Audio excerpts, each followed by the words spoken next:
একটা প্রশ্ন মানুষ খুব উত্থাপন করে যে দিবস পালন করা কেমনে শিরক। আমি আর উত্তর দিয়ে বলতে চাই, একদিন রাসূল সাল্লাল্লাহু আলাইহি ওয়াসাল্লামের সাথে তিরমিজিতে এই হাদিস পাবেন, সাহাবীরা চলতেছে, তো সাহাবীরা আল্লাহ রাসূলকে বলতেছে, আল্লাহ রাসূল, খ্রিস্টানদের একটা গাছ আছে জাতে আনওয়াত, যেই গাছে খ্রিস্টানেরা তরবারি ঝুলিয়ে রাখে, আমাদের জন্য যদি এরকম একটা গাছ বানিয়ে দিতেন যে গাছে আমরা তরবারি ঝুলিয়ে রাখতাম, এরকম যদি একটা নির্দিষ্ট কিছু বানিয়ে দিতেন যেখানে আমরা নির্দিষ্ট জায়গায় বসে বিশ্রাম নিতাম, নির্দিষ্ট গাছে তরবারি ঝুলিয়ে রাখতাম, এরকম যদি একটা করে দিতেন, তো রাসূল সাল্লাল্লাহু আলাইহি ওয়াসাল্লাম উত্তর কি দিলেন? আশ্চর্য হয়ে যাবেন।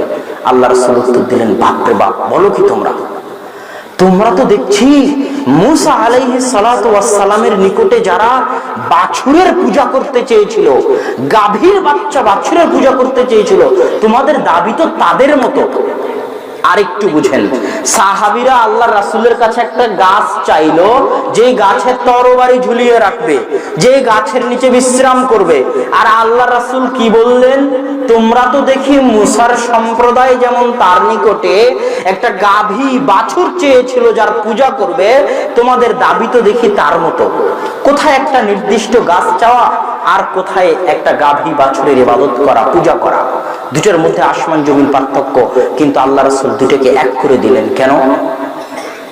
পৃথিবীতে নির্দিষ্ট কোন সময়ের, নির্দিষ্ট কোন দিনের, নির্দিষ্ট কোন স্থানের, নির্দিষ্ট কোন জায়গার, নির্দিষ্ট কোন বস্তুর, নির্দিষ্ট কোন ব্যক্তির বিন্দু মাত্র মূল্য হতে পারে না, ইল্লা তবে আল্লাহ যেই জায়গার মূল্য দিয়েছে, আল্লাহ যেই দিনের মূল্য দিয়েছে, সেই দিন, সেই জায়গা, সেই স্থান ব্যতীত পৃথিবীর নির্দিষ্ট কোনো দিন, নির্দিষ্ট কোনো জায়গার কোনো মূল্য নাই।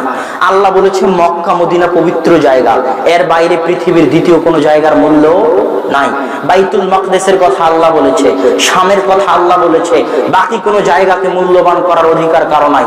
রমাজানকে আল্লাহ বলেছে মূল্যবান, শুক্রবারের দিনকে আল্লাহ বলেছে মূল্যবান, ঈদুল ফিতর ঈদুল আজহাকে বলেছে মূল্যবান। এগুলো বাদে আর কোনো দিনকে মূল্যবান করার অধিকার কারো নাই। যখনই সেটাকে মূল্য দিতে চাইবে, তখনই ওই মুসা আলাইহিস সালাতু ওয়াস সালামের সম্প্রদায় যেমন গাভীর পূজা করতে চেয়েছিল, ওই পূজা করার মতো হবে, যেন দিনটার পূজা করতেছে, দিনটাকে বিশেষ মর্যাদা দিয়ে। এই জন্য এটা শিরক, চলবে না, করতে পারবেন না। আপনি আল্লাহকে রব হিসেবে বিশ্বাস করেন ঠিকই, কিন্তু আল্লাহ সুবহানাহু ওয়া তাআলাকে ইলাহ হিসেবে বিশ্বাস করেন না।